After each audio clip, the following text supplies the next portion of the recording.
Immigrer au Canada et investir dans son pays d'origine, est-ce que c'est fait pour tout le monde? Est-ce que c'est vers là qu'il faut aller pour tous ceux qui ont immigré? Je réponds à cette question sans détour, de manière claire. Alors, lorsqu'on immigre au Canada, en l'occurrence dans un pays où il y a le besoin de main-d'œuvre, c'est sûr que si on s'y prend bien, on peut rapidement avoir une cagnotte assez élevée, on peut rapidement épargner suffisamment d'argent. Alors, la grosse question, c'est souvent, est-ce que on va investir au pays? Et dans la dimension d'investir, il y a deux variantes. Il y a la variante entrepreneuriale et il y a la variante investissement tout court. Entrepreneurial, c'est entendu ici quelqu'un qui est manager, quelqu'un qui initie, qui a une vision, un projet, met sur pied et manage, gère ça au quotidien. Contrairement ou alors à l'opposé des investisseurs qui est juste quelqu'un qui prend des parts dans une entreprise, voilà, de la place, qui dépose des capitaux. Mais dans tous les cas, le dénominateur commence qu'à un moment donné, en tant que quelqu'un de la diaspora, on a désormais plus d'un tour dans la poche et on peut décider donc de mettre cet argent voilà, au profit de notre pays pour investir. Et on a très vite compris que certains décident carrément même de mettre tout là-dedans, décident de mettre toutes leurs économies, etc. parce que clairement, il y a des opportunités en Afrique, etc. Mais la question, c'est, est-ce que c'est fait pour tout le monde? Est-ce que c'est tout le monde qui va investir?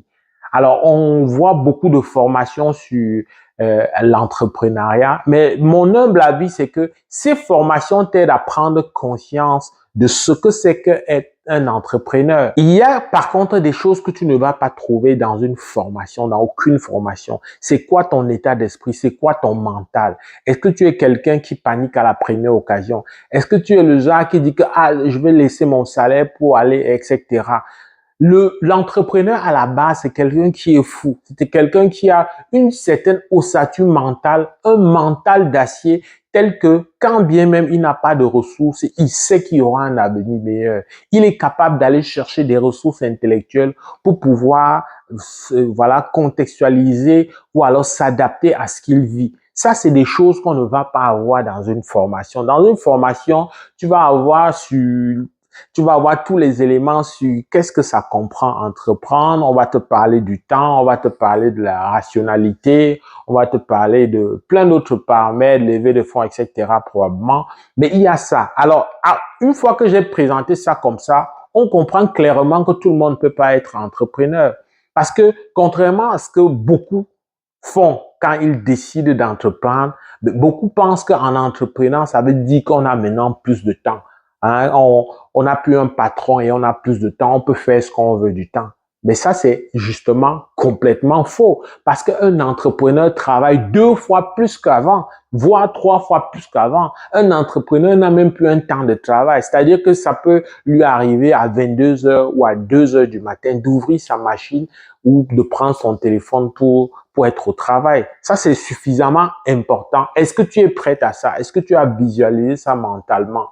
Donc, il y a ce genre de sacrifice. Il y a cette idée que l'entrepreneur, c'est quelqu'un qui a acté que c'est lui qui va aller chercher son salaire. Il n'y a plus un salaire que tu vas prendre en échange d'une compétence dans un domaine professionnel. Alors, est-ce que clairement les gens ont ces outils? Tu comprends que dans l'étiquette ou la position d'entrepreneur, c'est quelqu'un qui est tout simplement très brillant. C'est quelqu'un qui a beaucoup de qualités. Est-ce que tout le monde peut donc entreprendre? Malheureusement, non.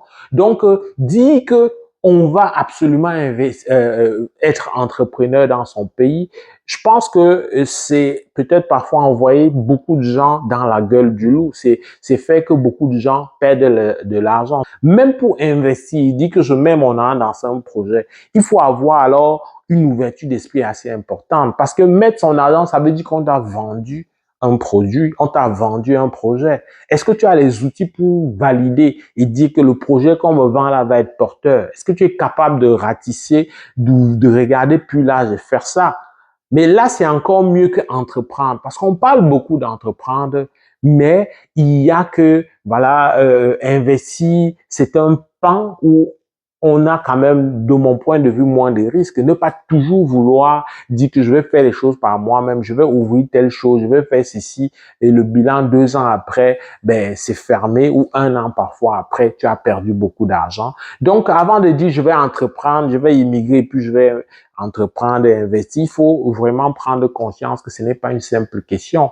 La question principale, de mon point de vue, c'est comment faire pour contribuer à l'essor de son pays. Parce que personne d'autre que nous n'allons construire notre pays.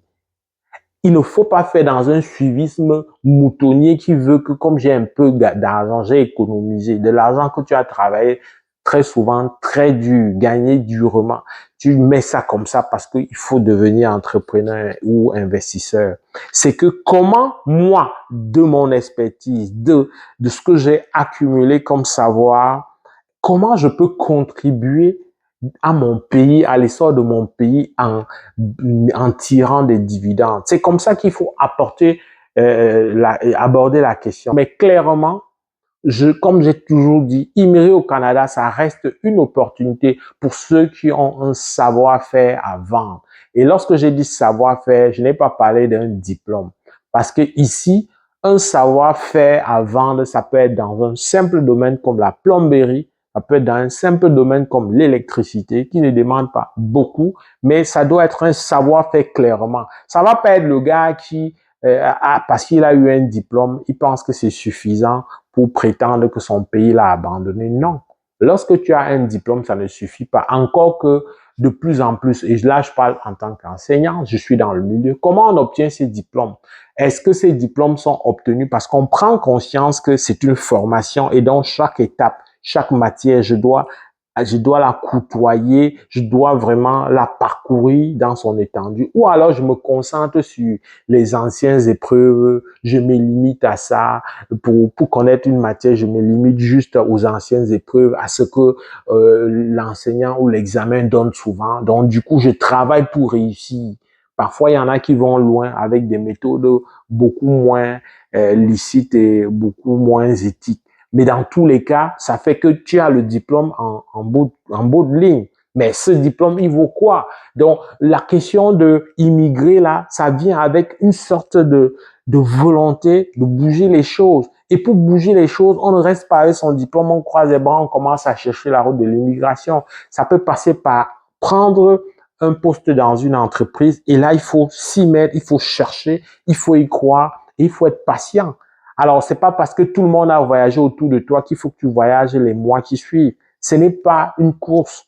C'est pas une course parce qu'il y en a qui voyagent, ils ont 15 ans, mais tu arrives au bout de 3 ans, tu réalises ce que eux ils n'ont pas pu réaliser. Donc, une fois que tu as compris comme ça que le curseur ne doit pas être le même pour tout le monde, par contre, il faut s'assurer que tu as suffisamment assuré tes arrières en accumulant une expérience dans le domaine que tu aimes et que tu veux mettre en avant dans ton immigration, peu importe le salaire, on va pas changer les conditions africaines, on va pas changer l'état d'esprit, voilà, et la mentalité des patrons en Afrique, mais par contre, on va saisir les opportunités lorsqu'on peut pour avoir de l'expérience, pour pouvoir engranger du savoir et voilà, et faire de toi un expert dans ton domaine. Et à ce moment-là, ça te garantit une bonne immigration. Laquelle immigration doit te permettre de réaliser quelque chose de plus grand qui, dans tous les cas, de mon point de vue, doit avoir une connexion avec ton pays d'origine parce que c'est cette diaspora-là, c'est en immigrant et en ouvrant des portes comme ça qu'on pourra revenir,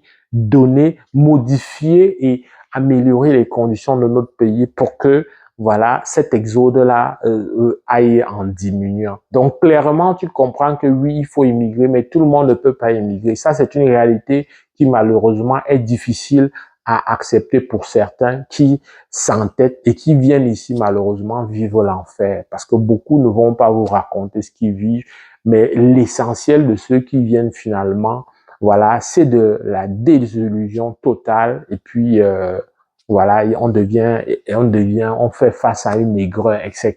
Je vous épargne tous voilà, ces qualificatifs qui sont pas bons à entendre. J'espère que ma contribution t'a aidé et va t'aider donc à mieux envisager si la question se posait chez toi, à mieux envisager les choses. C'est avec beaucoup de plaisir que je vais te retrouver dans le cadre d'autres vidéos. Porte-toi bien. Pour l'heure.